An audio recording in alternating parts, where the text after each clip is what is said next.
From Relay FM, this is Connected, episode number 30. Today's very special episode is brought to you by our friends over at Hover, who give you simplified domain management, Sanebox, where you can clean up your inbox and spend less time on your email, and Swift Summit, a 2-day conference on the state of Swift right here in London, England. My name is Myke Hurley, and I am joined, as always, by the one and only Mr. Stephen Hackett. Hey, Myke, how are you? I am very well. And a man who is just returned from jet-setting around the globe, 3 time zones, 3 countries, 48 hours, Mr. Federico Viticci. Hey guys, I feel like I don't know which language I'm supposed to speak anymore. German. Everywhere that you went, they speak English. So just if you go with that, you'll be fine. Yeah, that's true. Just stick with English. I actually when I was back in Rome last night, for a moment, like I went to grab dinner with a friend who picked me up at the airport, and for a second, I was about to say thank you to the lady at the restaurant, and then I realized I was in Italy. So I switched to Italian. Yeah, that was super weird. Like I was in my okay, I'm in a shop, so I need to say, I need to talk in English mode, and I didn't realize that I was in Italy. I've been feeling off all day. Anyway, hi Myke and Steven. Hey buddy. So we have a real huge show, and we have a chunky amount of follow up to get through. And also topic 0.5 and 0.5.1, so we should probably get started. So we'll just jump right into follow up. First up, we have part 3, the final chapter of the Connected comic book strip, which we've covered parts 1 and 2. Maybe we can put all 3 in the show notes. And we're not going to spoil the ending here, but I, for one, was very satisfied with the way that our story ended. Yeah, I didn't see it going that way, and the third part is my favorite part. There's what bit me too. There was one bit that I really liked. When it finishes the training. When we finished the training, and Federico's like, I don't understand what we've accomplished. I think that was when I read that, I just laughed out loud. I really liked that. That sentence really sums up the entire Connected podcast experience for us. We've done something, but we don't know what it was. It's good. We'll there's a couple surprise guests. The bad guy. There's a bad guy. It's all really, really great. Myke, if someone wanted to see this, where could they go about finding it? You can find our show notes over at relay.fm/connected/30. Whew, 30. Mm-hmm. The show is now older than me. Finally. No, that's a lie. Oh, man. So up next, we have some artwork by listener Michael, who emailed us in, who did some artwork based on Federico's fitness and health article, which is really cool. It's got a phone, and it's got apps flying into it. It's really pretty awesome. It's really nice, yeah. Yeah, it's super cool. So Federico has committed to getting this as a tattoo across his chest. So have I? We'll follow up on that. Yesterday. Well, so you're tired. It's hard to remember. Don't try to make this an excuse for everything now. Up next, some iPhone 6 Plus follow-up, and it's more some like questions for us. 3 questions.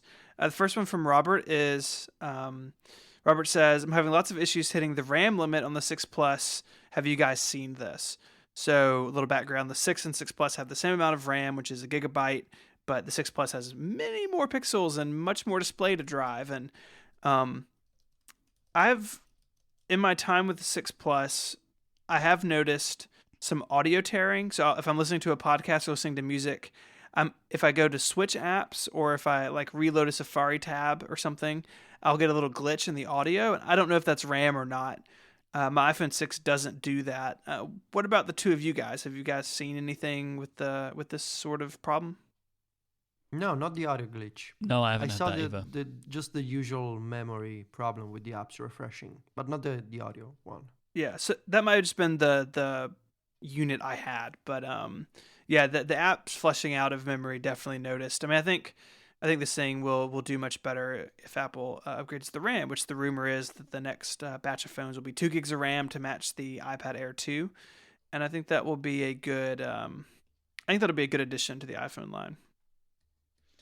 One thing that I do see, like apps, the data refreshes sometimes quite aggressively. So, like, for example, I've had this problem. I don't know if this is a 6 Plus problem, but sometimes I leave, like I'm playing Alto's Adventure, and I like open another app and go back, and the whole level is restarted. And sometimes that doesn't happen, but I don't know. Yeah, I think that's the app getting flushed out, but Yeah. I'm not super sure. Someone in the chat room, if Apple doesn't give the next iPhone 8 gigs of RAM, it's doomed. Yeah, that's true. Good luck. So Andy writes in. Andy asks if we're using the 6 Plus in workouts. He says he uses the 6 in an armband, and it works really well. The 6 Plus seems like it would be bulky strapped to your arm.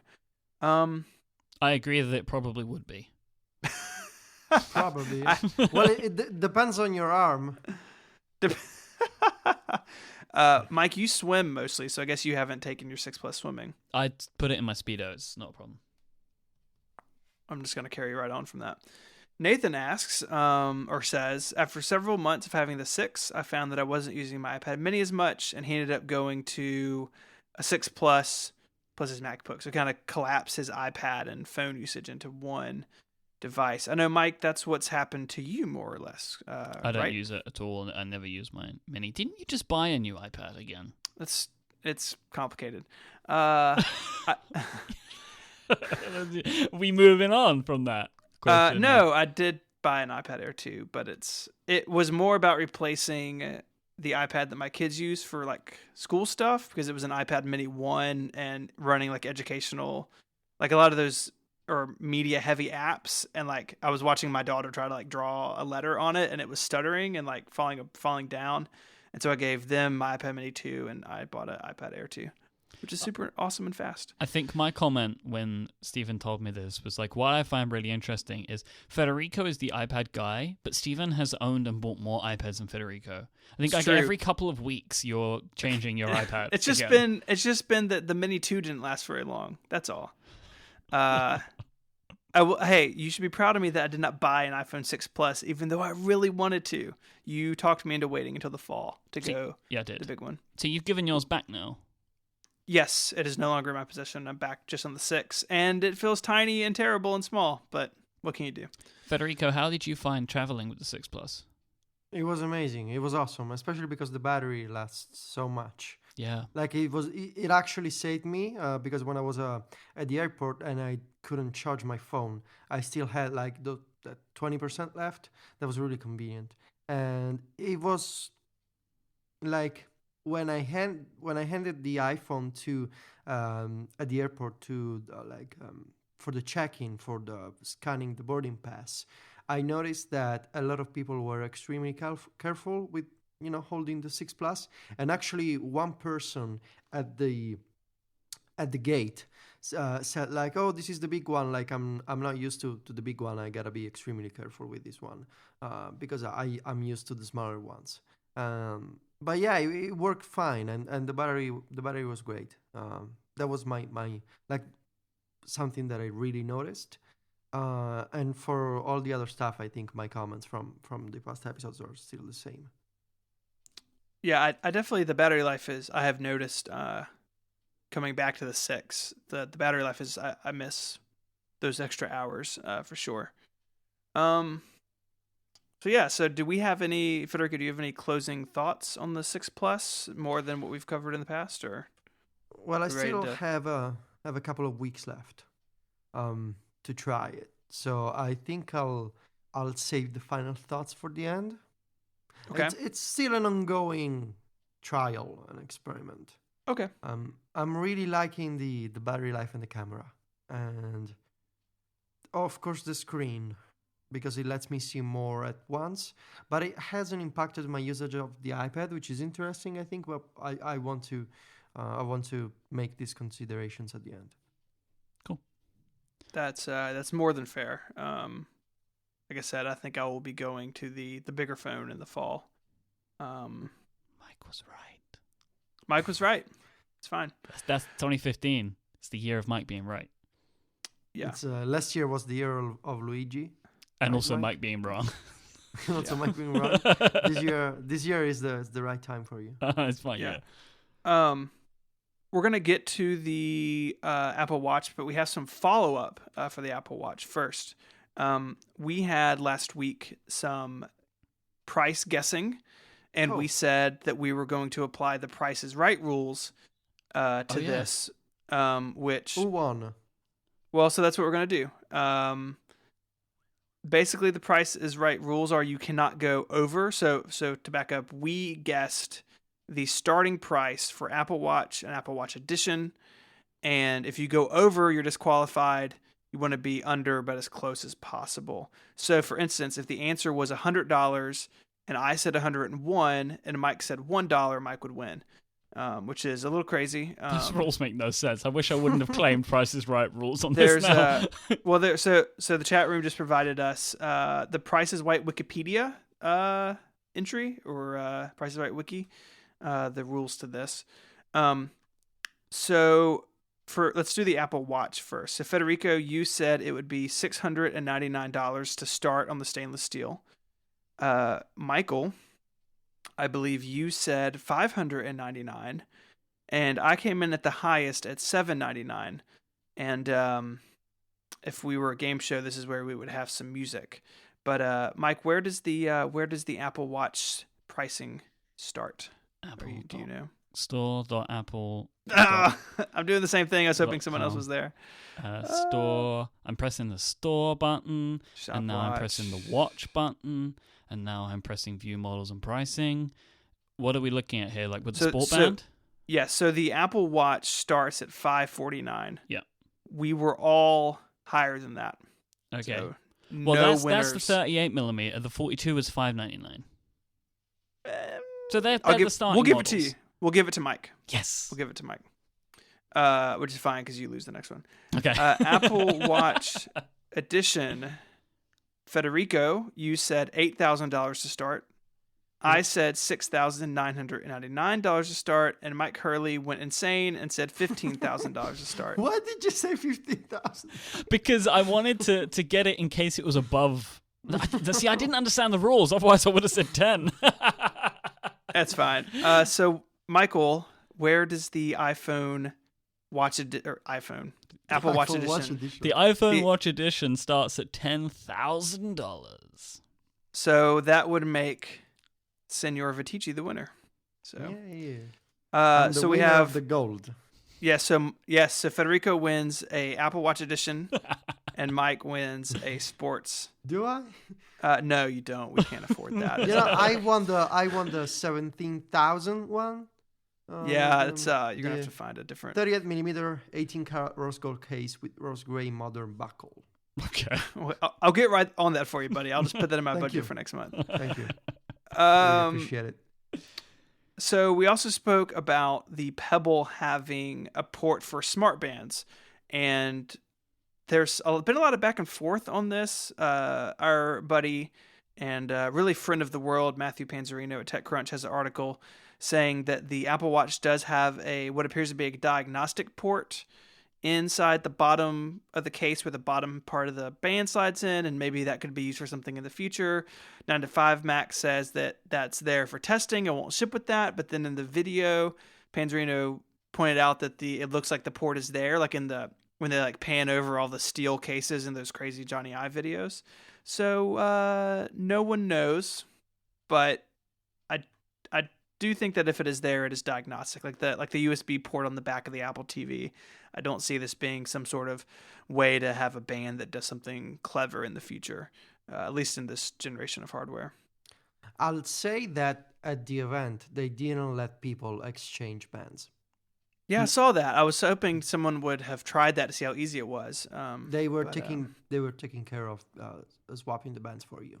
Gotcha. Which is probably why they want to hide.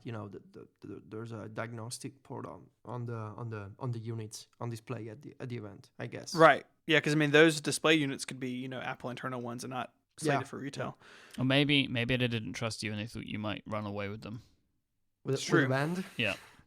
Probably. Hey, you get one of those gold ones, buddy, and you're in the money. Just a band, not the watch. Yeah. The bands are all, well, we'll get to that, but the bands are all cheaper than I thought they would be. So last bit of follow up has to do with our end of the show topic last week, where Federico, you were having trouble basically getting your router to go on and off at night and in the morning automatically. Yeah. And listener Andrew wrote in and said sometimes a low-tech solution is best, and links to the clapper, which if you're not familiar with the clapper, it's a device that you plug like a lamp or something into, and then you clap your hands and it turns on or off depending on its current status. It's been made fun of a lot, at least here in the States, for being mostly made for ancient people, but maybe it could work for you, Federico. I think you should get one. Yeah, this is a good suggestion. And speaking of the Wemo switch that I mentioned, was it last week? I feel like I don't remember anymore. Anyway, I got two different types of feedback about the Wemo switch. The first type is that the timer that you set in the settings can only be activated over the web. So the timer is not local, but it's activated from your cloud account, from your Wemo account. So insane. That's insane. So if I want to turn off my router, I cannot do that because the timer is not local in the physical switch, which seems odd. It just seems like it's inefficient. Yes, it's counterproductive. The second type of feedback is that this is simply a bug, which was recently introduced in a version of the firmware of the Belkin Wemo switch, and that should be resolved. Which would explain why, for me, sometimes it works and other times it doesn't work. So I don't know. I still don't know. Maybe I should really get a clapper. Yeah, and maybe clapper will support HomeKit, so you could clap at your iPhone and it turn off. I think there's a lot of untapped potential here. Clap at Siri. Yeah, and activate my just press the button. Dun-dun. Yeah, I think that's fine. So that is the follow-up this week, gentlemen. I have a very, very small topic that I would like to talk about. Topic 0.5. I just saw this go by today that Apple is donating over $50 million to a couple of different charities, the Thurgood Marshall College Fund and the National Center for Women in Information Technology. This is to improve diversity in tech in general, and also to help Apple try and find new people and foster new talent to help them increase their own diversity in the future. I thought that this was incredible. I didn't really see many people talking about it. This happened yesterday as we were recording, and it's just led me to say this one thing, that when I was reading this, and I've thought this for a while, I think I prefer Tim Cook's Apple to Steve's Apple for a lot of these types of things. I think as a company, they're a lot more responsible. They seem to, at least outwardly, do more for diversity and seem to be even more concerned with the environment. And I think that,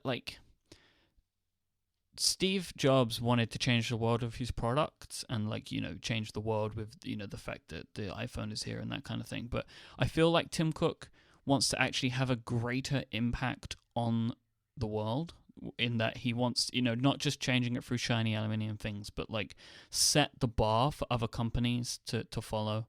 ResearchKit, which we'll talk about in a bit, is another example of it. And it's just a feeling that I've had for a while with a lot of the moves that Tim's made.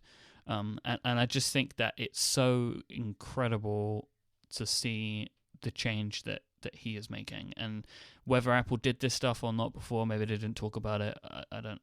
I understand that people say that. I don't know how I feel about that. I think if you do these kinds of things, you do talk about them. I just think it's really cool, and I'm just very, very pleased that they're doing things like this, because no company has to, nobody has to do it, and I just like that they do, and I think that this is one of Tim Cook's things that he finds important. I totally agree. They I think when Cook first took over, maybe we can dig this up, there was a memo that came out that Apple was increasing what they would do for matching charity stuff for employees, and clearly that was just step one. And I totally agree with you. I think it's super great, and I think to a degree, like large companies have a responsibility because they have power and wealth to do good. And I think that, of course, everyone can do more, including Apple. But I like to see that Apple is making some moves, and I think this is a great move. And I think the other stuff that Tim has done over the last couple of years is great. And I really think he'll only ramp it up as time goes on. Yep. I think it's really great. Really great. I think it's a fantastic thing to see.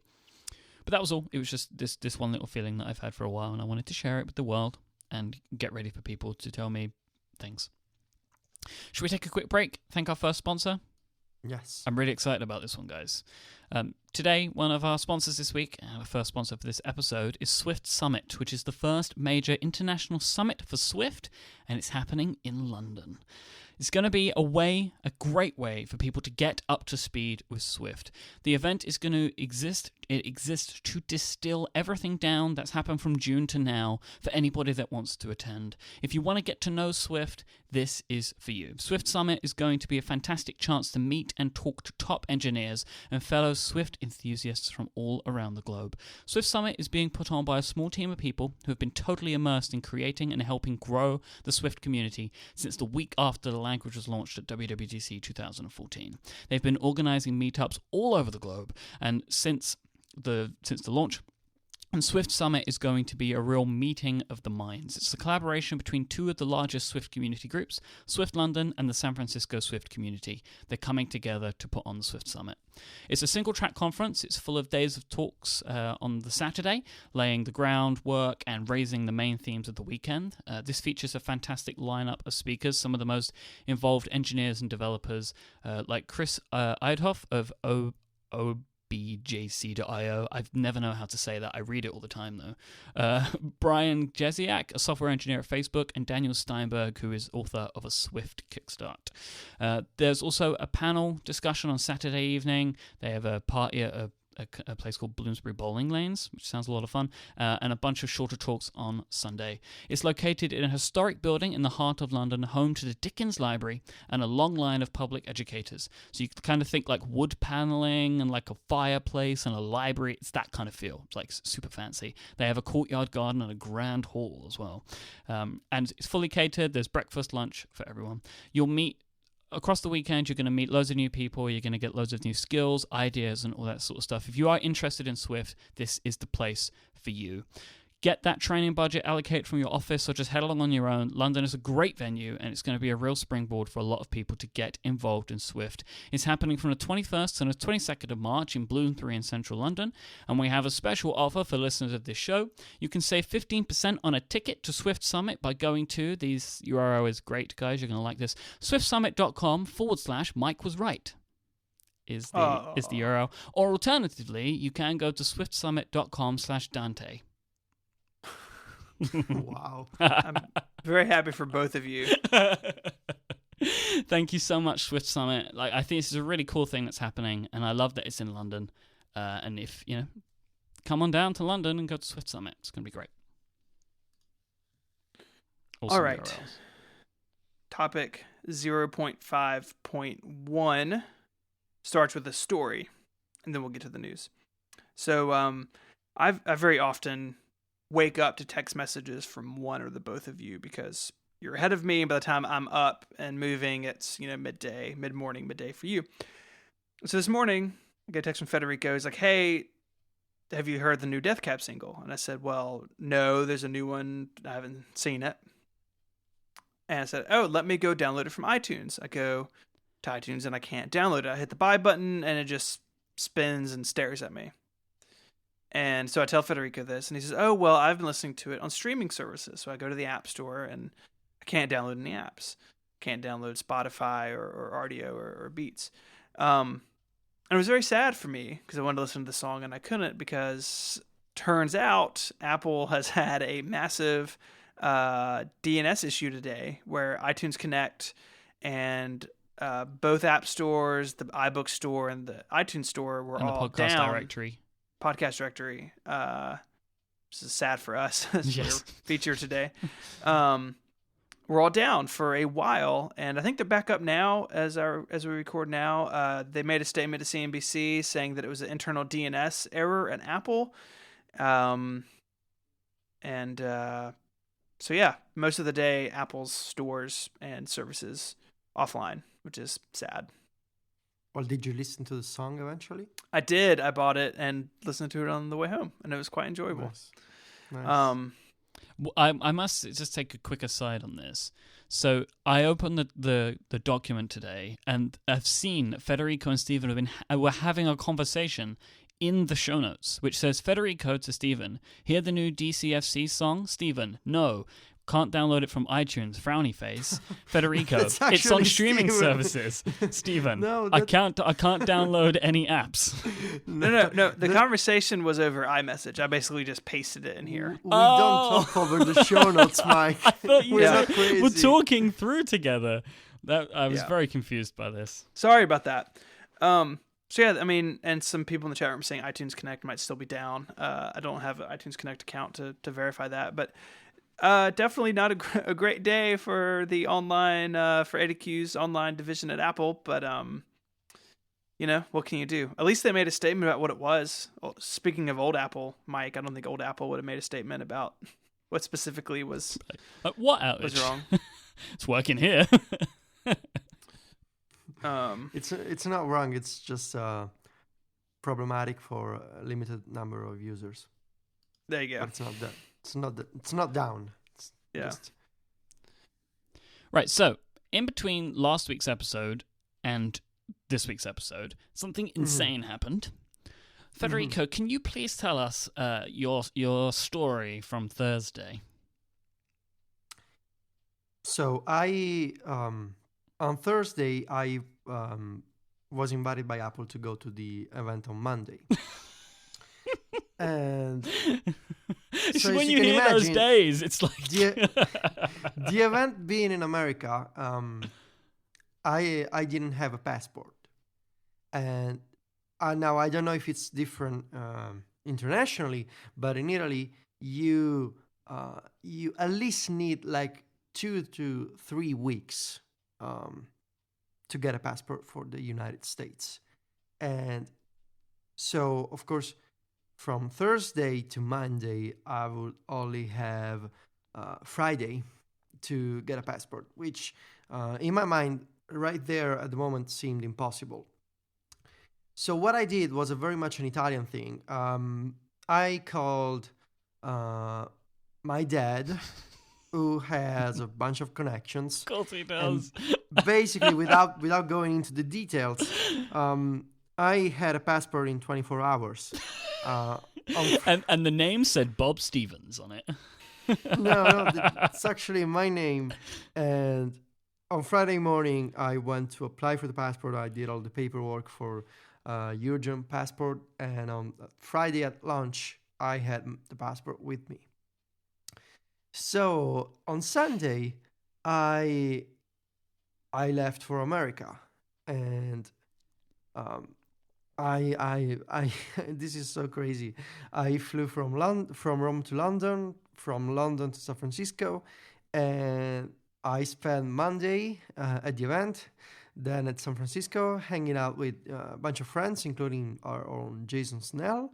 And on Sunday evening, I jumped back on a plane and I flew from San Francisco to London.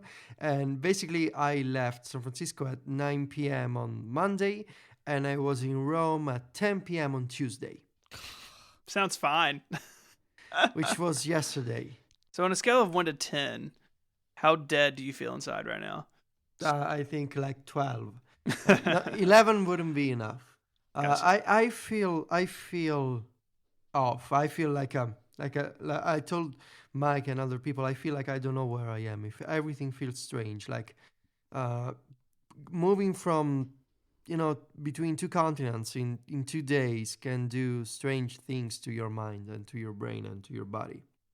And I think the best decision that I had during all this craziness that happened so fast was to not sleep on the first on the trip to San Francisco, because when I got there, I was basically so tired that I slept overnight, and I woke up in the morning ready for the day. Because that's the trick. That is the trick. Yeah.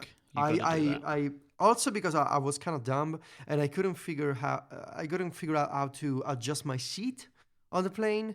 So I just stood there for 11 hours and I didn't move. And so I was like, okay, so I'm just gonna stay awake. So when I get there, when I get to the hotel, I'll be ready to sleep, and in the morning I'll be ready for the day. And that strategy worked. So I was really happy. And It's a good life hack. yeah, I should start a blog. And so yeah, it's basically in 2 days to America and back. It's crazy. I've been planning for years to go to America, and now it's just like that. 2 days and it's done. I would like to tell a couple of my favorite little tidbits of this whole experience of Okay. like getting you there. Like, so I was very worried for Federico. He was. like a mother kind of worried. Yeah. Well, you're a worrier though. We've talked about Yes. this, I think. Oh God, yeah, I really am, and I was so concerned for him because he'd never been to America before. He was going on his own. You've never been outside of Europe, have you? No, never. I mean, Europe's big Never. enough. Like, there's lots of places, but because you have traveled outside of Italy Yeah, many sure. times. Yeah. But so I was very worried about Federico. So I spent an hour with him on the phone, talking through things like how to get through security, and we were talking about airports and all this stuff. I was giving him all the information I could. I stayed awake until 3 a.m. in the morning to make sure he landed. Okay. I was pretty awesome. worse than your mother. I had my mother went to sleep. You didn't. no, I couldn't. I had all of your flights in my flight tracking app, so it would tell me when you were taking off, when you were landing. I was very concerned. I was very concerned. That's very sweet of you, really. I was texting him on the morning, on Monday morning, to make sure he was awake. And I was just getting ready to call Federico when he replied to me because I wanted to make sure that he was awake. I was giving him directions to places. Like, I was finding him Blue Bottle Coffee and was telling him how he could get there, and I was just very very concerned. Very concerned for you, Federico. And I'm so Myke happy was that it all went very well for you. Myke was a huge help because I come from a small town and I've never been outside of Europe. And I often say this. I can get anxious and clumsy when it comes to paperwork and police officers. Like, I start to be nervous, and Myke told me everything that there was to know about getting into the States and replying to questions and how to address people. And also because I'm Italian, so I'm used to different interactions with people. So Myke is an expert when it comes to going to America from a European perspective. Right. So it was a huge help. Yeah. Yeah. Right. And what did you think of Blue Bottle Coffee, by the way? It was good. It was actually good. I mean, See? it was an espresso. I went with Matthew Panzerino, which is awesome, and he told me to get the drip coffee, which was nice. Not espresso and not the coffee that you get on the plane. So it was an in between. I still like my coffee short. Like I'm not used to these big cups of coffee. When I take you there, I'm going to make you drink their cold coffee. It's good. It's very good. Mm. They call it the New Orleans, and it's I mean, very sure, good. I will try everything, whatever, but just you can't beat espresso. But what did you think of San Francisco? I mean, I know you didn't get to Hmm. see a lot of it. I didn't get to see a lot, but I did get to walk by myself a lot to go places, especially when I need to get back to the plane. I basically had to walk from the Macworld offices where I went with Jason to record the surprise. Oh, yeah, where you gave me a upgrade heart print. attack on Yes. upgrade. So I walked from Macworld to my hotel. So I walked for like 20 minutes. It was strange because like it was beautiful from like looking at the all the modern buildings. Like, it makes an impression on you. At least on me. Like, I'm not used to that type of modern architecture, downtown, the city. I'm not used to that. But also, it was different, I think, in an unsettling way, in that it's all so modern and new. Whereas I'm used to the idea of a city center where you have the old stuff, like you have the monuments and the churches, and all the narrow streets, all the corners and the fountains. And San Francisco, at least the part I was in, was all like all the streets look the same, like it's first, second, third street, and it's all like a grid. It's not like a complex map, Yep. Rome. It's all different places and squares. It's a grid, and it's like it feels like a video game. It feels like the map from GTA, and actually, it's kind of like the map from GTA. Well, this, Federico, obviously, this all comes from the fact that America has no history. This is why it's like that. Wow. Wow. I mean, So yeah, San Francisco is a special place. It's definitely not like where I'm from either. Definitely some things that are different, but I'm glad you had a good time. Next time, maybe you'll have some time to kind of explore a little bit. There's a lot of good stuff to do. Yeah, it was really great, even if it was just 25 hours.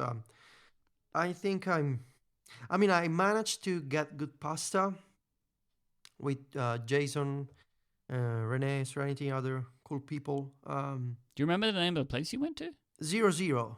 Oh, they do great pizza there. Yep.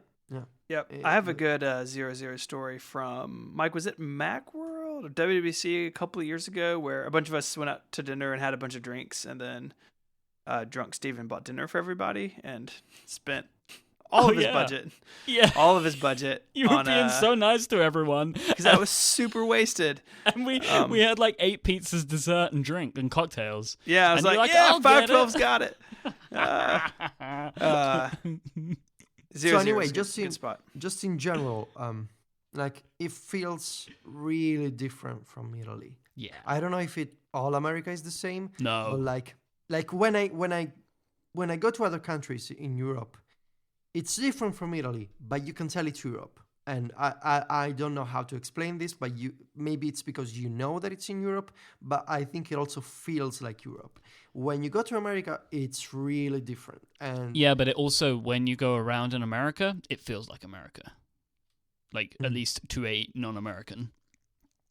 Everywhere that I've been, it's like, it's different. Like, it's all different, but it's all a little bit the same. Like Europe is. Yeah. Anyways. Should we talk about the event? We're glad you're alive. Yeah, let's talk about the event. And thank you. My thought is, we're now a couple days out, so people kind of know what happened, but kind of talk about the points that jumped out at us. If that makes sense for everybody, but maybe we should start at the beginning. Maybe we should start with a break. Oh, that's even better. This episode is brought to you by our friends over at Hover. Hover is the best way to buy and manage domain names. When you have an idea for a project, naming it can be a real pain. Once you finally get that name, you want to be able to quickly and easily get the domain you need. I remember when me and Stephen were trying to come up with names for Relay FM, and we were arguing for about 72 hours. One of the clear things that we would do is we would go to hover.com and we would search to see what's available, because if we couldn't get the domains we wanted, then there was no point in continuing with the idea. And it was a great tool for us. It was actually a great tool for me when I was actually trying to come up with a name. I was just like typing in words and seeing what would come up. So it was very useful for me and for us when it came to naming our first project.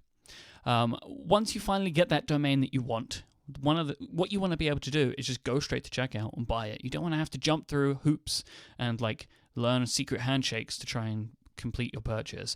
And that's what Hover is fantastic at. They have a very simple, fast, and hassle-free method when it comes to buying their domains. Once you find what's available, they have all the TLDs you want, .com, .co, .me. They have all the crazy ones as well that you'll find. You just basically put it in the cart and check out. You don't have to uncheck a bunch of checkboxes. You don't have to remove stuff from your cart that might find its way sneakily in there. Hover pride themselves on making this really easy. They have great prices on their domains. Their .com domains start at $12.99, for example, and every domain at Hover includes Whois Privacy for free as well, which is super important. Hover have a no-hold, no-wait, no-transfer telephone support policy. When you call Hover, you'll be talking to a human being. You're not going to be passed around from person to person to person either. They also have their valet service, where Hover can take all of the hassle out of switching from one provider to them, because they just do it all for you. And this is free whether you have 10 domains or 200. I love hover.com. I think that you will too. If you haven't already, you should go and try them out with your next domain purchase. You want to use the code TIMEZONES, all one word, at checkout, and you'll get 10% off your first purchase at hover.com and show your support for this show and all of Relay FM. That's code TIMEZONES. Thank you so much to Hover for supporting this week's show. So I think I speak for a lot of people in that I did not expect the event to start with the Apple TV, of all things. In fact, Myke, you and I were kind of chatting during the event, and we were like, what's happening? Yeah, because we were questioning whether there would be anything other than the watch, right? That was a question. And then they start with probably the least important product. Like, maybe if they brought the iPod out, that might have also been a surprise. Yeah, it'd been nice. Guys, we're just kidding about the iPod Classic. It's back and better than ever. It's back and still there's a clicky. picture of Steven on the slide. It's the iPod Hackett. That's right. So I guess the news is what, $69, which is pretty nice. I think they're realizing they've got to compete with things like the Chromecast and like the Amazon Fire TV Stick, which is like $4. Got to deal with HBO for HBO Now, which is interesting. It's $15 a month. So like, I don't want to. My like fundamental problem with cord cutting is that to really save money, you have to steal. That if you pay for Netflix and Hulu and HBO Go or HBO Now and all these little things, like you end up paying, what you did to Comcast for your TV, especially if you're buying stuff on iTunes. And, so HBO Now I think is a little more expensive than I was hoping, but not more expensive than I was expecting, really. And it's an exclusive for the Apple TV for what, 90 days? Is that right? I think it costs. I think it's 3 months. Yeah. Yeah, 90 days, and it also costs them a lot of stage time. And Tim Cook promo time. We all love these TV shows, right? Let me tell you about the TV shows I love. Super weird. It's terrible. It's like, there's a teaser for Game of Thrones. Like, I'm not sure 90 days of exclusivity was worth everything they had to hand over. At least they didn't make them drive robot cars around the stage, which is still my all-time favorite awkward Apple keynote moment. I think I did say that to you, right? That it was this year's Anki Drive. Like, yeah. Oh man, those guys. I hope they're doing okay. Yeah, man, they've got jumps on their tracks now. Sweet. So the Apple TV, $69, still kind of what it's always been. I, for one, would like a Apple TV that ran better. Like, I've got one, and we like it, but it's, it's kind of sluggish at times. Sometimes it will connect, even though it's, like, hooked into my wired Ethernet network. Just a little strange sometimes. It doesn't quite work as well as it should, but I don't know. Yeah, the Apple TV is a product that I've never really wanted. Is that... Why is that? Because you have a computer hooked up to your television, right? Yeah, but I don't ever really watch stuff on there. I did watch the Apple event on there, but that's like the only time I've ever done that. I just watch things on my laptop. Like, I don't know. Yeah. I don't know. So you're not a big TV person anyway? No. Mm-hmm. So that's probably why you don't need an Apple TV. That's a good point. Or you don't want an Apple TV. And it's like, every like I feel like every device that I own gets Netflix. Like, just everything. Yeah, it's everywhere. Like, my toaster gets Netflix. The oven gets Netflix. Everything gets Netflix. It's crazy. Yeah, it's like, this device has a screen. Of course it does. It's got Netflix. Yay. Too. Yeah, it's just obvious. I think it's interesting, the new pricing. Because I was talking to Jason the other day about, I think we were on Upgrade, Myke, also. I guess they just want to sell them in the meantime because they have to be working on something new. And I guess in the meantime, they'll just be whatever, just sell them for $69. Yeah, I mean, I would you have to imagine that at some point they have an update to that little hockey puck. It's running an A5. It's sort of janky. I don't know. It feels like there's got to be something at some point. Anyways, should we talk about the MacBook?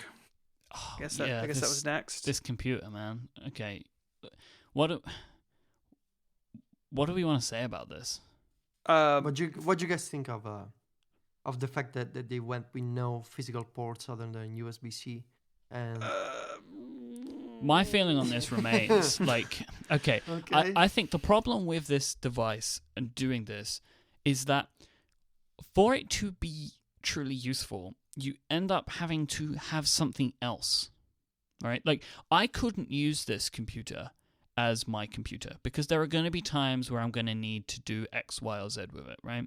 So I'm going to need to maybe plug in a USB whilst I'm also charging, which means I'm going to have a dongle or a other thing.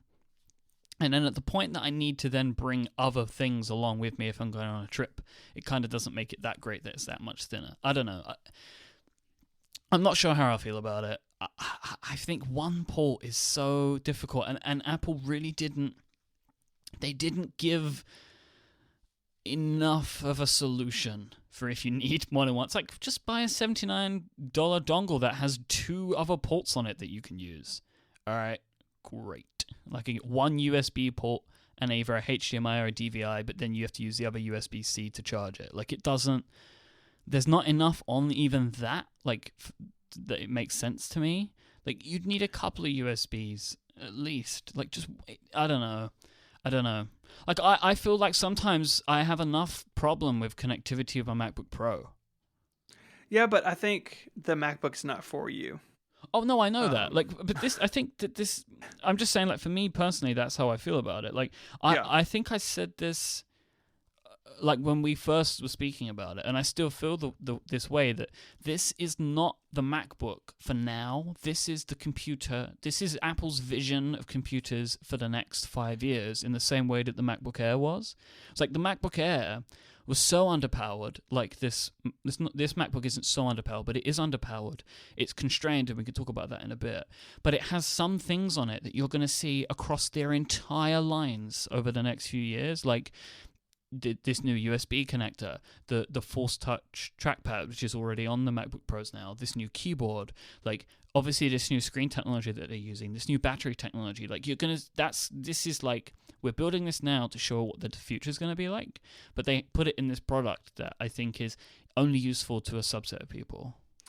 Right. And I mean, the obvious parallel, and again, we spoke about this a while back, is that original MacBook Air, which was underpowered and had limited I/O, and was sort of weird in some ways, and the MacBook just seems like the next step in that direction. Mm-hmm. And yes, I totally agree with you on the single USB-C port. Like, everyone who buys one is going to have an $80 dongle, so they get USB and video and power, in and out, and I do think it's an eye-cut, built with an eye-cut toward the future, but like in 5 years, I'm still going to need to charge my iPhone while I'm at my desk. Like, to me, the power is the biggest thing, not so much the data I/O. Like, I could live without, some things. I would be sad. But again, this machine's not for me. But like, people are going to need to charge their computer and their phone at the same time, because that's the way the world works. And that's really where it falls down for me, just in that really lowest common denominator use case. This machine doesn't solve those problems, and I think if you're looking at this machine, you've really got to think about that sort of thing. Like, I'm in the airport, right? I need to charge my computer and I need to charge my phone, and there's only one wall outlet. Like, what do I do? And I assume I'll be right in thinking that there isn't a Lightning to USB-C cable. Not that I have seen yet. I mean, their breakout. So they have these dongles, which look sort of like ATP's rumored hub a little bit. So that, like, this one I'm looking at has USB-C, so that'd be for power in, HDMI out, and then regular USB out. So you could charge your device and charge your phone back through this dongle, but the thing's $80, and I'm not sure everyone is going to buy that right off the bat. I think maybe it was something that they should have included in the box. I don't know. That's not the way Apple rolls anymore, but it just seems really limiting in like really frustrating ways in day-to-day life. It is strange as a choice to just go without physical ports, especially because how you said, Steven, what if I have an iPhone and I need to charge my phone and I only have one available? Yeah, you better hope you bought that $80 dongle at the Apple Store. Yeah, so maybe it should have been included. But also, on the other hand, like when we talk about, this is how it's going to be in the next 5 years, I don't think the next few years are going to happen if you don't start making a point now. Sure. I agree with that. But in Gen 1, put the adapter in the box. Yeah, but I think this sort of things need a big break at one point. Like, you need to draw a line and say, okay, this is how it's going to be. So, people can get used to it. In the meantime, you have other options available, like the MacBook Pro and the MacBook Air. But this is how it's going to be. Because we don't know if in the next few years we'll still need like physical charging for an iPhone with a cable. That's the point. So maybe in 5 years there'll be wireless charging, and then USB-C, only one plug only one port in the MacBook, just MacBook, will make sense. I guess we don't know, because I kind of see the point from both sides. Like, it's super inconvenient and I need to buy this extra accessory, which is also $80.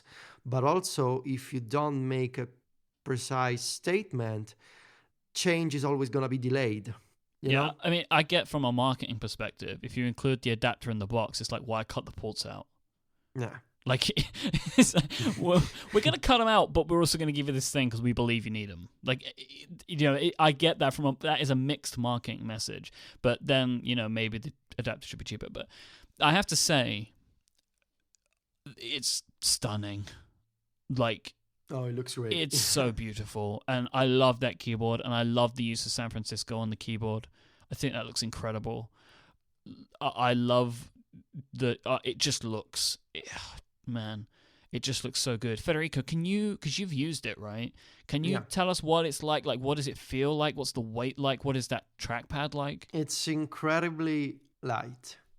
Like, I needed to, and I own a MacBook Air, so I'm used to a lightness in a Mac. But it's like, it's super light, and you have this huge keyboard in front of you. The space gray looks fantastic, I think, but the best part for me was the trackpad and the Force Touch, because we were talking with Jason, Myke. Like there is this illusion, right? When you try to apply pressure on the trackpad, and you think you're actually going down into the trackpad because you feel physically that you're depressing, that you're applying pressure and you're going like into the trackpad. You're going down. You feel like you're moving an object down, and you feel in your finger this feedback from the trackpad. And you're like, okay, yeah, I'm applying pressure. I feel it in my hand, and I'm also seeing the results on the screen. But actually, how it works is that there's this Taptic engine that basically moves sideways, and it gives you. But it makes it feel like you're going down vertically into the trackpad. And when I tried the trackpad, it felt like when I was applying different levels of pressure, it felt like I was moving my finger towards a little series of steps. Like I could feel little, it's not necessarily like clicks, but yeah, like a series of steps that I was moving into. But actually, you're not moving into vertically down into anything. It's just feedback from this engine. So it doesn't physically move at all. It just bounces back at you. It's so weird. Man. It's the Taptic engine makes it bounce sideways, and it feels like it's moving vertically down into, like there's pressure moving into the trackpad. I need to try this because I feel like I so understand freaky. the words you're saying, but Yes. I cannot think what that feels like. Yeah, I'm the same way. It is freaky. Seems... It is freaky and weird, but it really works, and it's awesome. I mean, I had to play for a couple of minutes. I tried with a bunch of apps. I tried with the Finder, with Mail, basically every smart data detector from OS 10, like addresses, HTTP links, calendar events, dates, that sort of stuff can be force touched, and like it worked really well, and I think it has potential for like changing how we think of the contextual menus and bringing up different options. It's a new gesture, so you can really think about the potential for apps and developers to plug into these the APIs for Force Touch. But yeah, to describe it, it's really freaky and weird, but it works, and it's really well done. Honestly, it's really well done. Yeah, and I think so. Go ahead. No, I would just wanted to say I can't wait for something like this to be available on iOS, on an iPhone or on an iPad. That's next, right? Like 7, maybe might be the I don't iPhone know. 7. Probably, I don't know. Yeah, I mean, and there's a lot of interesting things there with the iPad and drawing and stuff. I had just a comment and then a question. First one is, and I wrote this up on 512, but I find it really interesting that when you go to buy one of these things, it's basically like buying an iPad. You pick the color, which, by the way, the space gray, at least in the photos, looks really awesome. I don't know if in real life it looks as good as it does in photos, but the space gray looks like it would be my jams. Yeah. But it's like an iPad. So you pick the color and then you pick the capacity. So on this thing, there's 2 processor speeds and 2 SSD sizes, and those are tied together. So you pick kind of better or best, and that's it. Like, compare that to where you go to buy a MacBook Air, and there's 4 different SKUs. If you buy a MacBook Pro, there's 4 or 5 different SKUs, and you can be real fiddly and say, I want this much RAM and I want this SSD, but not that, and that's all gone with this machine. It's very much more of a device than like computer, sort of, in some ways. Which I think is really interesting. Do you think it's so locked down because of the insanity of the logic board? I think it probably has a lot to do with it. So they don't have a lot of different parts running around. So like both models have 8 gigs of RAM. And by the way, like that logic board thing, I remember when the first MacBook Air came out, I was at Apple, and we opened one. We had a guy buy one on day 1, and it was dead out of the box. And so we took it apart before we sent it back. We weren't supposed to, but we did. And I remember being so blown away by the logic board in the original MacBook Airs, like the whole Mac on this tiny little board. And the one in this new MacBook is just it's crazy. A third of the size, right? Yeah, it's hard to imagine how they did that. Obviously, they don't have the cooling stuff with the Intel Core M that can run fanless. But is that going to really be impressive, hot though? Like, I will imagine. I can imagine this machine will get warm, but this platform is shipping in a bunch of Ultrabooks that run fanless, and I haven't gone to dig up any of those reviews or anything, but I don't think it's like burning hot. But I would imagine that it'll be warm. That MacBook Air, that original MacBook Air, man, that could actually burn you. Yeah, my brother had one, and he burnt his thigh once. That's fine. Wow, it's fine. So my question is, Federico, your MacBook Air is not in great shape. Is this a machine that you would consider replacing your MacBook Air with? Probably. I mean, it's the most basic portable Mac I can get. And it's got a Retina screen, so it would be better for my eyes. And I would just need to get an adapter for, when we record the podcast. Because I need to charge and use, USB for the microphone at the same time. But yeah, I guess when I'll be about to upgrade my MacBook, fine. And I mean, it's got a broken keyboard, and eventually you gotta assume that the next few versions of OS 10 won't run nicely on this machine. I think that's because I mean, if things on iOS don't change, if I'll still be unable to do podcasts properly on an iPad, and now please don't send me the ideas for microphones on iOS, because we looked at all the options. That's not going to work.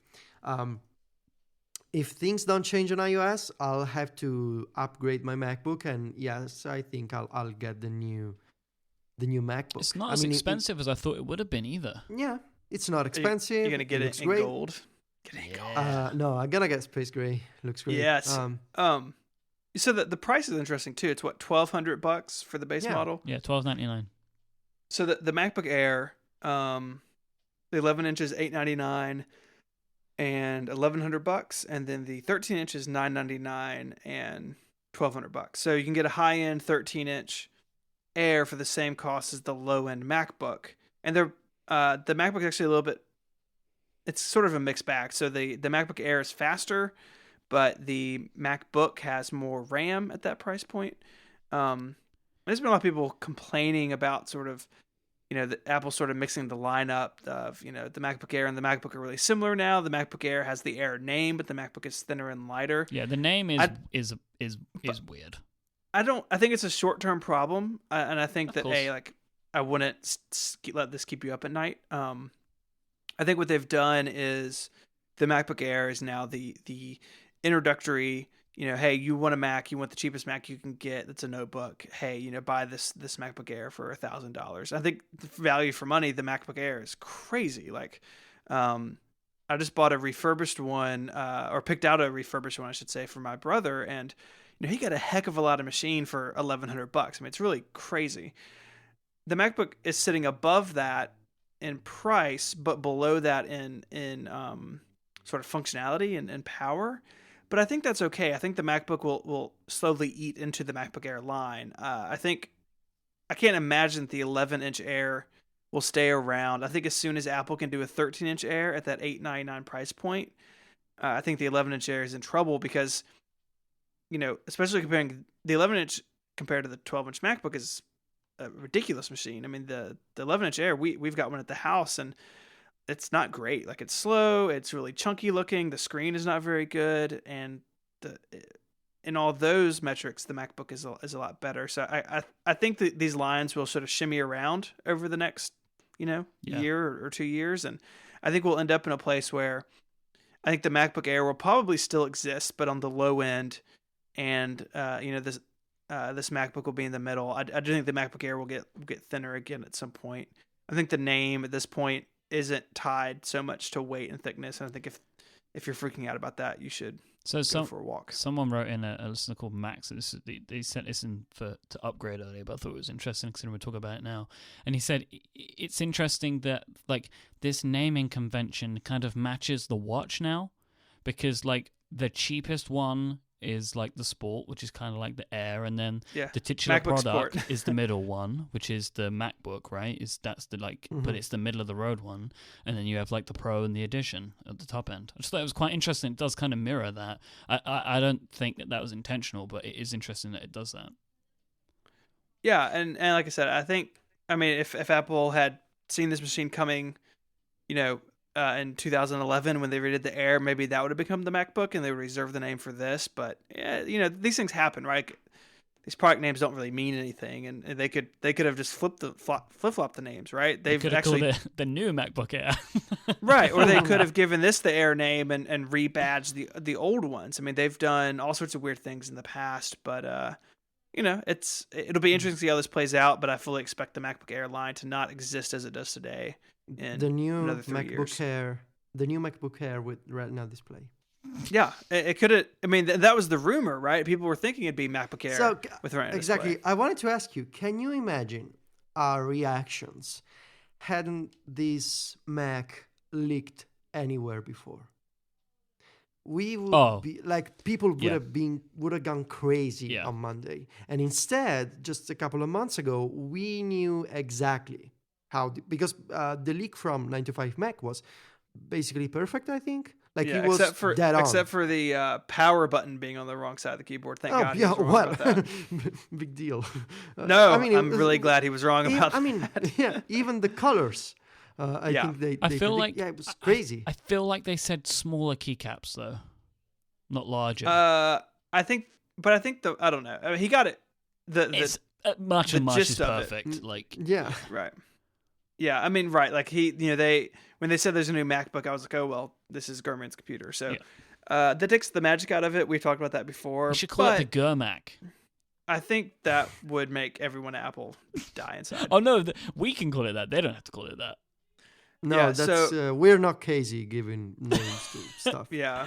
Gurmac Pro. I bet you No. guys cash money that he calls it the Gold Book at some point on ATP tonight. Like we just have a little. Don't no one in the chat room tip him off because I would like someone to pay me money for that. He's gonna call it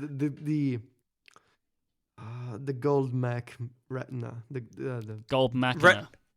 Yeah. the Gold Mac Retina Gold Mac. That's terrible. We love you, Casey. But so Federico, this machine, I thought of you. Your iOS primarily. You just need a Mac sometimes. I think the other use case for this, or sort of the general use case for this, is it's someone who. I think the MacBook Air is going to be what students pick up, what a lot of like our entire small business at my day job runs with MacBook Airs. Like almost everyone has one. I think this machine is going to be really popular for people who travel. Yeah. This is the traveler's computer. Like if I used the Mac Pro as like the machine that I do most of my work on, I would buy one of these for travel. Yeah, and I even had the thought today. I was talking with a friend, and he's looking to buy a new iMac, and so we were kind of talking about the pros and cons of the Retina iMac, and I even said, like if I had a desktop setup, I would own a Retina iMac, and I would probably own one of these as just like my take it to the coffee shop and write machine. Right now I've got a MacBook Pro, and I kind of use it as a desktop most of the time. So like I can see this also for people in two machine setups. Maybe someone like Snell who has a Retina iMac who, also needs a notebook sometimes. I think it would be hard for at least any of the three of us. I think even Federico, you might run into some of these limitations, but I definitely couldn't live on this machine as my only computer. As much as I desire it, I know that it would be endlessly frustrating because, I've got displays and external drives and a Thunderbolt dock and, like all this crazy stuff hooked up that this machine just can't do. So. Anyways. Should we take a break and then talk about the watch? Let's do it. This week's episode is also brought to you by SaneBox. Here is a problem that everybody has. We have too much email. On a daily basis, at least my inbox, I'm sure yours is the same, is totally overflowing. I never feel like I have time to deal with it all, and like I'm just always playing catch up. I'm sure Federico feels that way right now, considering he's been all over the world in the last few days. But fortunately, there is a company out there that can solve this problem for you, and they are called SaneBox, and they are amazing. SaneBox was designed to give you control of your inbox again and save you time on your email. After a quick analysis of your inbox, SaneBox is able to determine what emails are important with incredible accuracy, and it can help you filter out unimportant emails out of your inbox and into a new email folder called Sane Later, where you can go and actually look at that whenever you want to. It's not always there, and it means that you only see the emails in your inbox that actually matter. Also, you'll get a daily digest of your Sane Later emails, so you can very quickly scan and see if there is anything that you want to pick out of there, and just so you know, it's all there when you want to get to it. Tons of people use SaneBox. They have employees at Fortune 500 companies use it. They have salespeople, accountants, managers, CEOs, entrepreneurs, anybody can get use of SaneBox. Anybody that gets a bunch of email. It works wherever you check your mail with services like Gmail, Exchange, Yahoo Mail, iCloud Mail, and so many more. It's totally cloud-based. There's nothing you need to download, install, or sync between your devices, and it's totally mobile-friendly. SaneBox has a bunch of other awesome features like one-click unsubscribe to emails you don't want to see anymore, follow-up reminder emails, snoozing. You can also get rid of your non-urgent emails that way. Just say, go away for a couple of days, come back to me at some point. You can move attachments to the cloud and so much more. If you're ready to clean up your inbox and spend less time on email, go get a risk-free, no credit card required trial over at sanebox.com/connected. That's SANEBOX.com/connected. If you decide to buy a subscription to SaneBox, they will throw in up to 2 months free for you. Thank you so much to SaneBox for helping us out with this week's show. So, the watch. They talked about it. They showed it off. I complained on Twitter that Apple didn't tell the story of the watch, and I think I'd missed that in the live blog. And maybe Federico, you can speak to how it was actually watching the event itself. But in watching the keynote the other night, I think they did tell the story better. They said, it's kind of got three pillars, right? They have timekeeping, they have communication. No, that was in the original one. But it was lost in... The story was what Kevin Lynch did. That is the key part, and I've gone back and watched that. Because what he did was exactly what I was looking for. Was he showed you a day in the life of what it's like to use this device and the small parts where it can work for you. I remember a long time ago where me and Federico came to a knife fight over the Android Wear video and we talk about the airport. That spoke to me, whether it did to anybody else, because I looked at it and could see the daily interactions that you have where you can use something like this to connect you to your information. And I think that he did it, and I think Kevin Lynch is a great presenter, by the way. He's better. He's a lot better than he was. I think he's very entertaining, and he seems very familiar with the product. It was very obviously he would be, but it just really came across he was this is how you do all this stuff, and he was funny as well, as much as he needed to be. It was all good. I really enjoyed his presentation, but I loved all of those little moments, like showing the hotel room stuff and the garage door opening, and showing the being able to scan into American Airlines by using the QR code and all that stuff. That to me really got me excited. It definitely did. Yeah, I mean, I didn't mean to discount his appearance, but they broke it up into timekeeping, communication, and fitness. And I think that's, if you think about it, this device revolves around those three things. It's not as strong as the iPod, phone, internet communicator of 2007, but clearly they're trying to kindle that sort of, these are three categories that this thing falls into. And I think his demos played into that really well. A good mix of those things. And I think they did a better job than I had realized in that. I do think they answered the question pretty well of, like you said, Myke, what does this thing look like in everyday life? And we've all seen these comments. We've gotten some emails about it of, well, you could do everything in his presentation with your phone, and yes, you can. But the point is that you can do it more discreetly, more easily, and sort of in a new way on the watch, which is really the whole point of this thing, is to make these things quicker and easier to deal with. So you're not dealing with them, but you're out in the world, doing things, which is good, I hear. I think the fact that they're showing three what they consider the three basic features or use cases for the watch. I think that makes sense when you want to say, okay, we made this device for these basic features. But also what Apple is saying is, I think these are the basics, but everything else will be made possible by software, by apps. So it's not like they're saying, look, we made this thing with three features and that's it. And also, they're not saying we don't know because I saw a lot of people saying Apple is not telling us what the watch is for. And that's not possible. And that also misses the point, because I think, if anything, it shows that Apple has learned from the history of the App Store. In 7 years almost of the App Store, we possibly couldn't have imagined what the iPhone would turn out to be, because it can be so many things, right? And it's not like today, at the beginning of the show, they had this big slide where I think Tim Cook said, the iPhone is now so many things. And there was a slide with a bunch of photos of an iPhone running so many different apps. So it can be a fitness tracker, it can be email, calendar, FaceTime, phone. It's a computer, right? But it's a different type of computer. And I think the same will happen with the watch. So they're saying, internally, we made it for three use cases in mind, but also we made it for others to make apps for. So what it will turn out to be, we don't know. And where some people see a negative in that, I see the exact opposite. I see insane potential because now that you're free from the, from the constraint of saying I have to find a single use case, you can be whatever you want. And the point is, what we should be arguing about is, do we believe that a wearable device that is in constant connection with our skin, do we think that's the right way to go for technology? That's the question, I think. Not, is Apple telling us the story of the watch?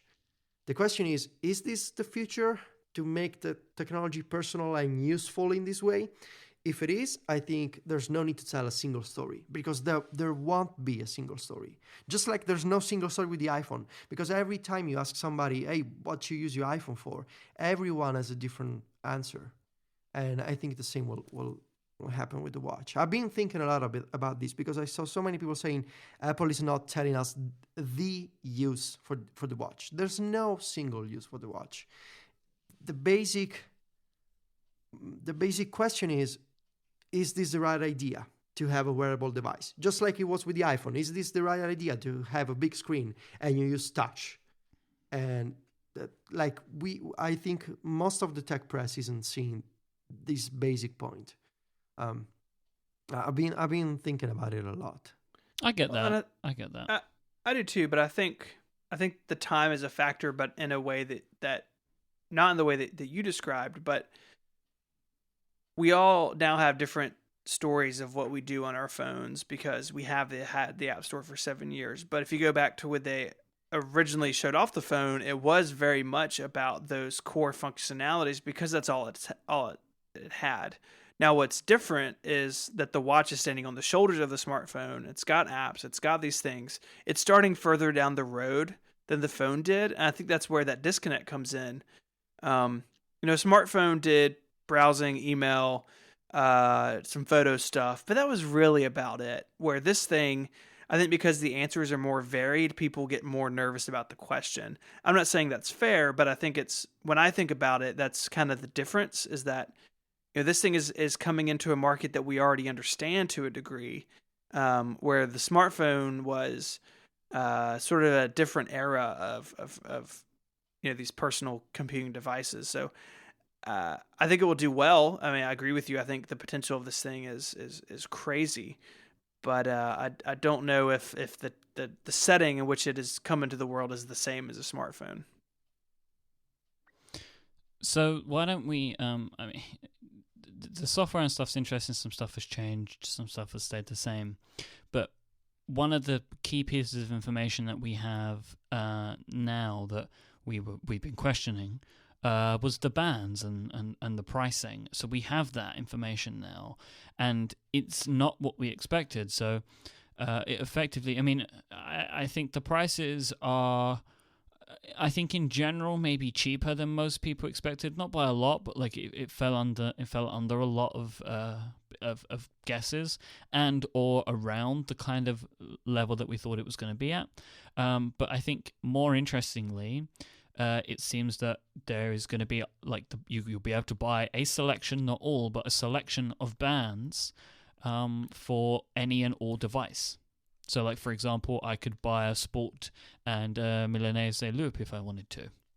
I like how you say that. I've been practicing. That's good. Yeah, and you're right. I mean, we've got the link to the show notes. Apple has all this up on their store. For instance, I really like the look of the black stainless steel watch with the black link bracelet, but the link bracelet you can buy is only the silver one if you go, just to buying the band itself. So it's definitely still not as free flowing as some people thought, but it's definitely more flexible than rumors late in the game would have said. So now we know the prices. Now we have a bit more information. Where do we stand? So, Federico, I'm going to leave you to last because you're the most informed of the three of us. Okay. Because you've actually seen them. But Stephen, what are you thinking now? What are you going to on April 10th? What is going to be your order? It will be the black Apple Watch Sport, probably in 42 millimeter. I do really like the black stainless steel with the black link bracelet, but it's like $1,000, and I'm not gonna spend that.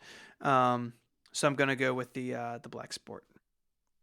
So I'm gonna buy the Sport with the blue band, but I'm also gonna buy a black band, like the sports band, which is what I'll probably wear most of the time. Or and then maybe later I want to try these out first and get one later, like maybe get the classic leather buckle. Yeah, I think that looks really nice.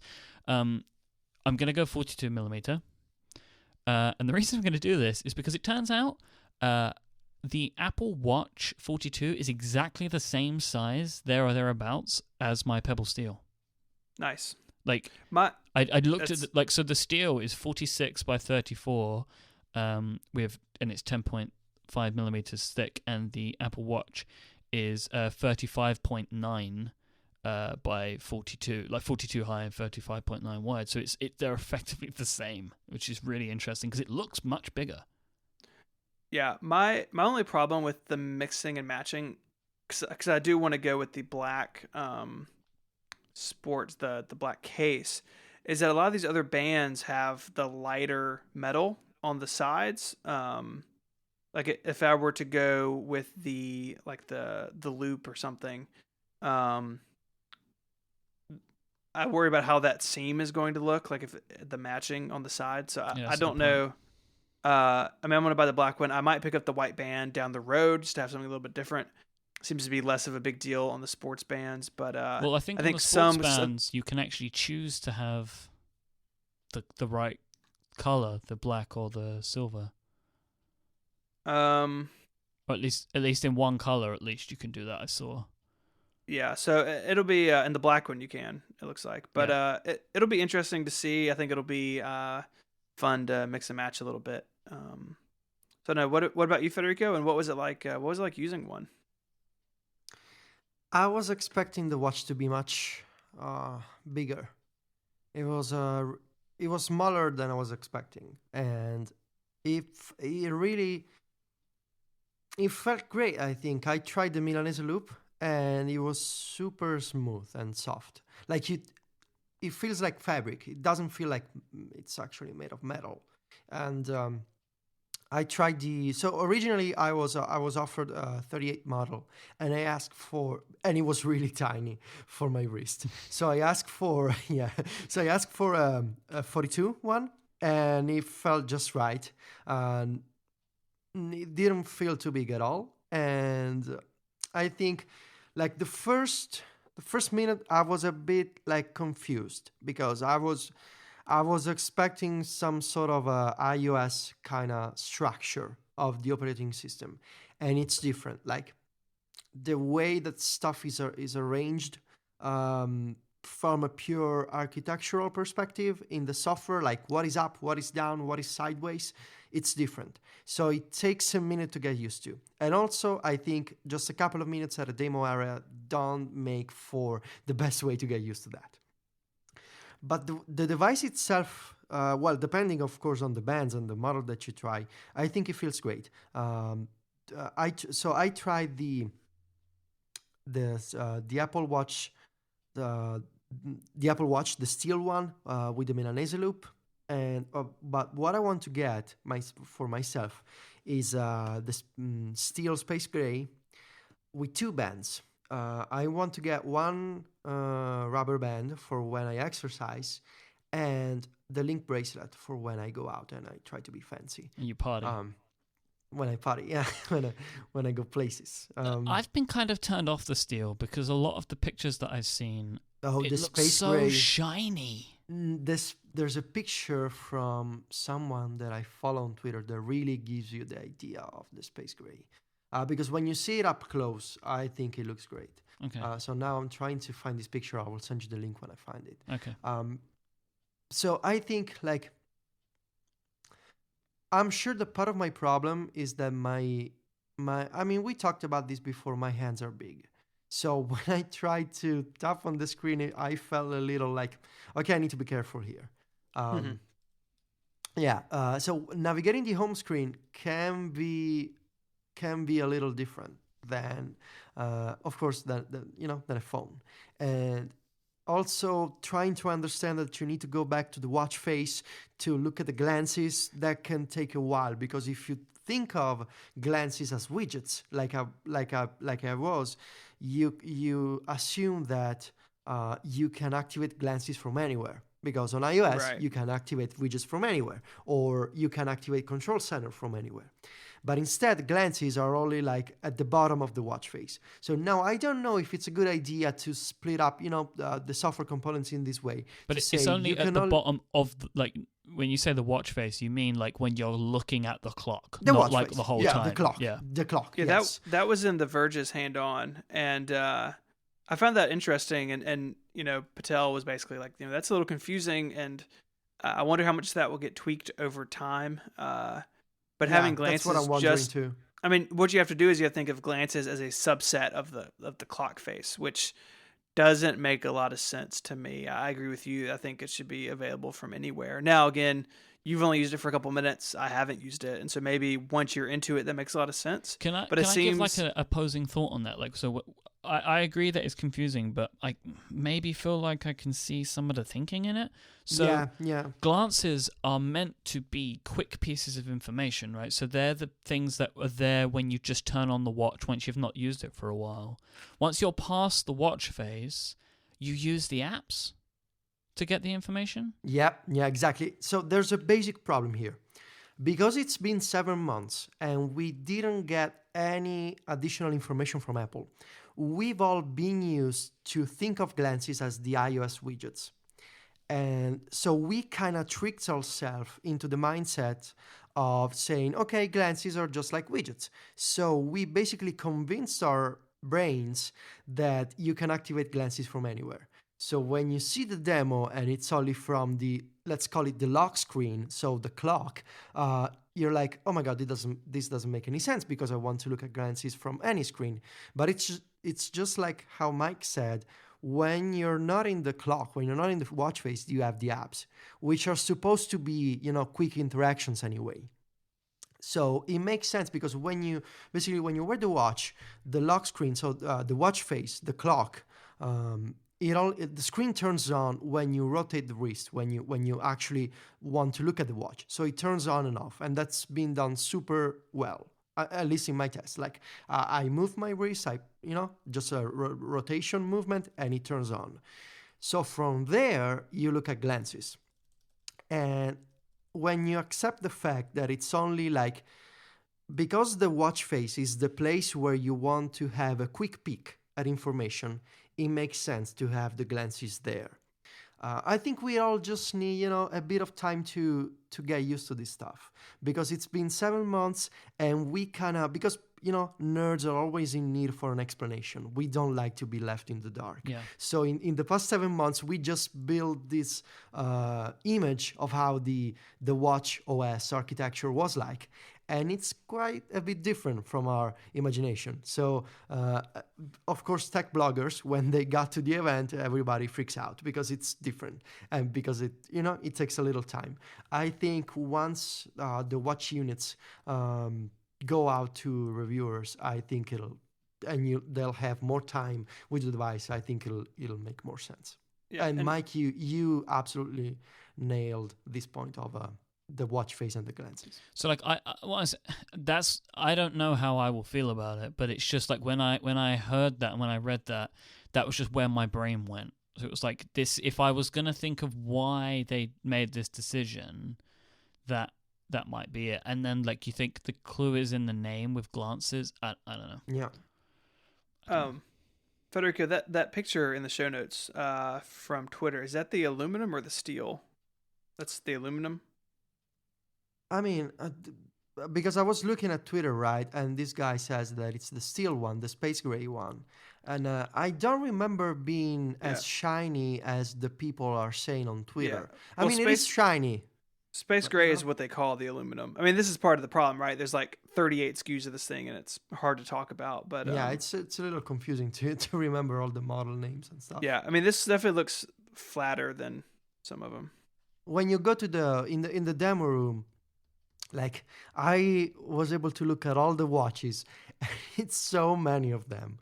Like it really takes a bit of time to understand what every watch is like and what every band is like.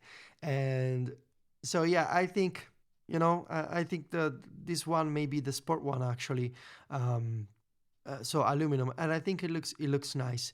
But also the Link bracelet and the Milanese, when you see them in person, they look great. So I don't know. I think to make sure, that because I really like those bands, especially the Link bracelet. So I think I'll go with the steel one, even if it's a bit shinier and therefore a little more, subject to fingerprints and stuff. But the Link bracelet and the Milanese, they are amazing. One thing that I hope is that the bands remain usable on the next version. Yeah, and they have a whole new set, and then the ones that we have currently are called the 2015 edition, and then the next ones are the 2016 or 2016 collection. I think that would be really nice if they did that and that they were still usable, because in theory, at least for version 2, the sizes aren't going to change. So I think that would be nice if they kept those, and I hope that that's the case. Yeah, I would imagine that they would, at least for a while. I think so. Yeah. But we don't know. I mean, there's so many things that are new and weird about this. Like, we haven't even talked about the gold one, which is crazy and expensive and not a tech product, but a fashion lifestyle product. There's just a lot of questions here. And I think as we go further into this, like, I mean, I'm not even sold to myself that this is going to be an annual update like the other bits of hardware. I mean, part of me thinks this could be on a longer refresh cycle than the other. I hadn't even thought of that. Like, there's nothing to say there needs to be one of these every year.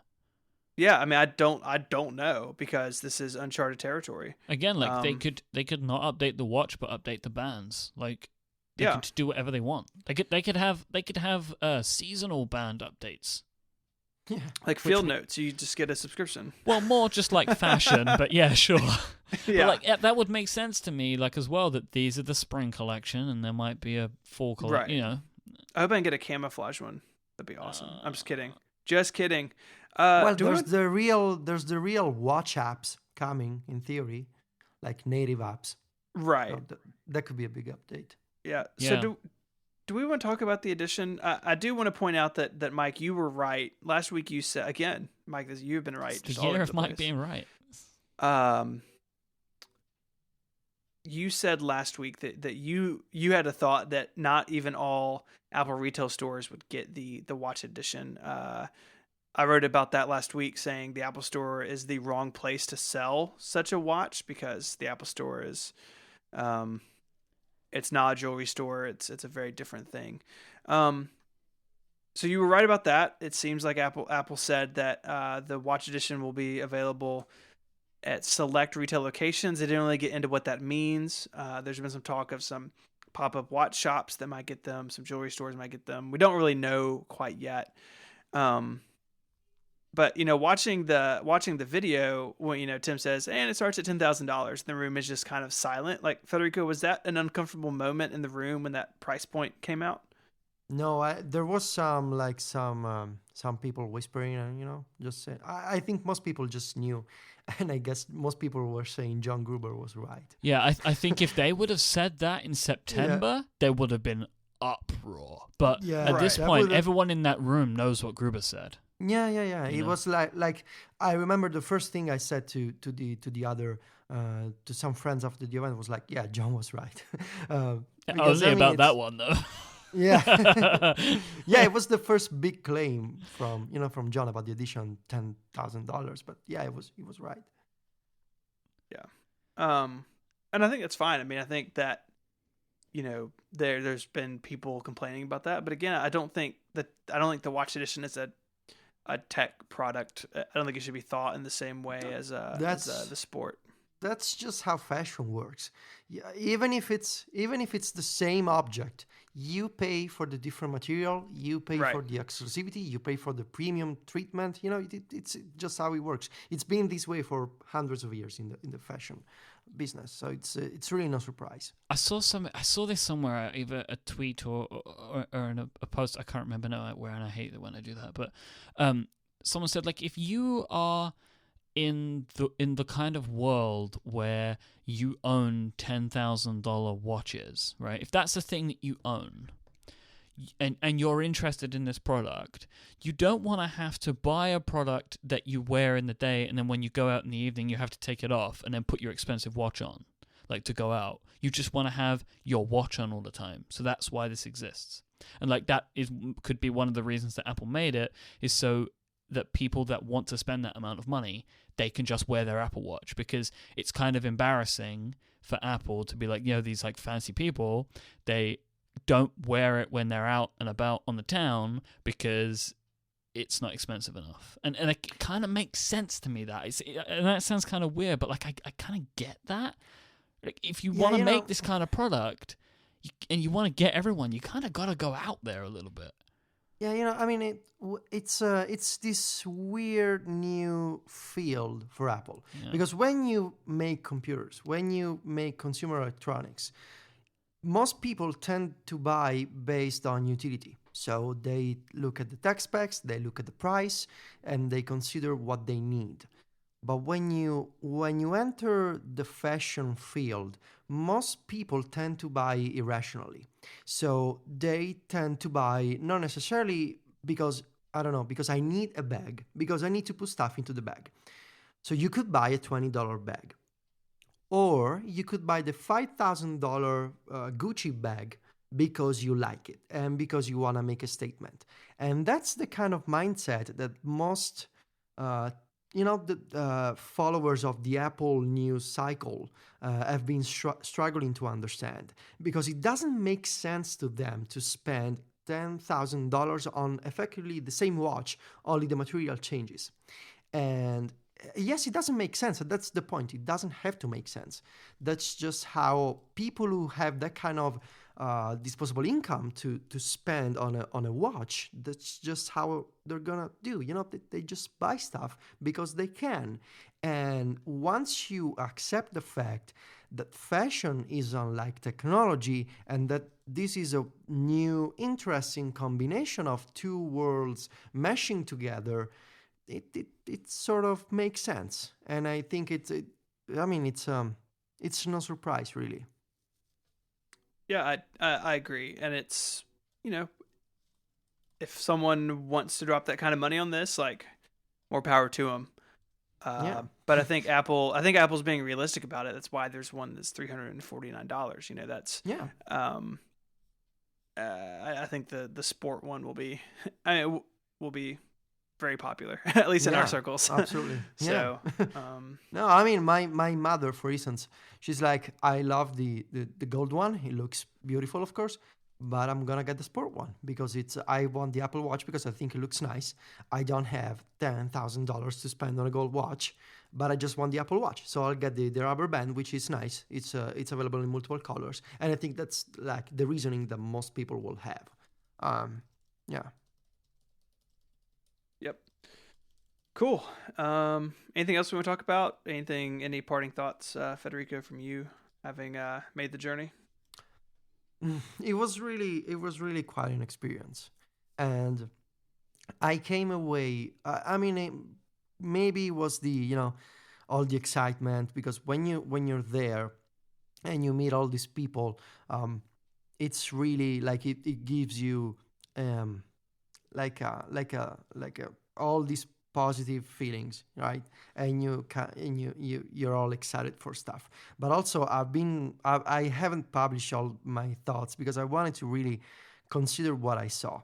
And I'm really, really excited for the watch because I think that from my perspective, I'll be primarily interested in communication and fitness stuff. Not necessarily about timekeeping, because I pretty much already every day my schedule is mostly already organized, so I really don't need to manage my time better. But communication and fitness will be huge for me. And after what I saw, after the demos and trying to watch and looking at the early apps and talking to people and talking to developers who are making more software for the watch, I really can't wait to try one. I think it is the right idea. I think I was very much wrong on many aspects when I talked to Myke, when I almost had a fight with Myke about smartwatches. I think yes, Myke was right. And I think I was wrong on some aspects. I think I was right on the health and fitness stuff, Yep. and I think that there'll be even more coming in the future. So I'm really excited for the watch. Yeah. I'm really excited too, and I'm so happy that you got to be there, Federico. Thank you. Just so incredibly happy about it, and I know that so many people listening were. I had a great day planning out and sharing your travels, spotting you in Yeah, crowds. it was awesome. Did Yeah. you see the one where I drew the arrow over your head? Yeah. How did you find me there? Someone else did. I can't remember who. I put it in the tweet. Like, it wasn't me that found that one. That was crazy. But I liked it, and yeah, that was a lot. I had a lot of fun doing that and being involved in the incredibleness that was happening that day. So Yeah, I know that. They, we say this stuff often when there's always a big event where you get to meet people. But for me, it was the first time, right, to switch from Twitter mode to real life mode, and it was really an experience because I'm not used to, like, I've been doing this for 6 years, since 2009, and I've never ever met people in real life before. So I've condensed all these years of online interactions into a single, like, 10 hours with people, and it was really too much to take in all at once. And it was really amazing to get to know all these people, and bloggers and developers. There was people who got to shake my hand while outside of the yerba buena. It was really amazing, and I want to do more of this stuff. well, you have to be at WWDC. It's like a I know, ruling I now. know. It's a rule. It's an I official know. rule. I guess that's about it then for this week. Yeah. If you'd like to find show notes for today's episode, go to relay.fm/connected/30. If you would like to find us all online, there's a couple of ways you can do that. Mr. Stephen Hackett, he's the man in charge over at 512pixels.net, and he is at ISMH on Twitter. We have Mr. Federico Viticci too, at Viticci, Viticci, as well as the host of this show. He's also the host of Virtual with me on Relay FM, and also the editor-in-chief of MacStories.net. And I am Myke Hurley. I am at iMyke, IMYKE, and you can find many shows that I do, including this one, of course, at the fantastic relay.fm. Oh, I didn't mention, we spoke about that talk that I gave at the Apple Store. That's now on the internet. I'll put a link to that in the show notes as well. There'll be an iTunes link, but you can find it. I think it's kind of searchable in most apps now, because it's in the iTunes store, so I think that's kind of how that tends to work. Thanks again to our sponsors for this week, our friends over at Hover and Sanebox, and also Swift Summit. Don't forget Swift Summit. So it'd be a great thing for people to come along and learn about Swift. But until next week, thank you so much for listening. Bye-bye now. Arrivederci. Adios.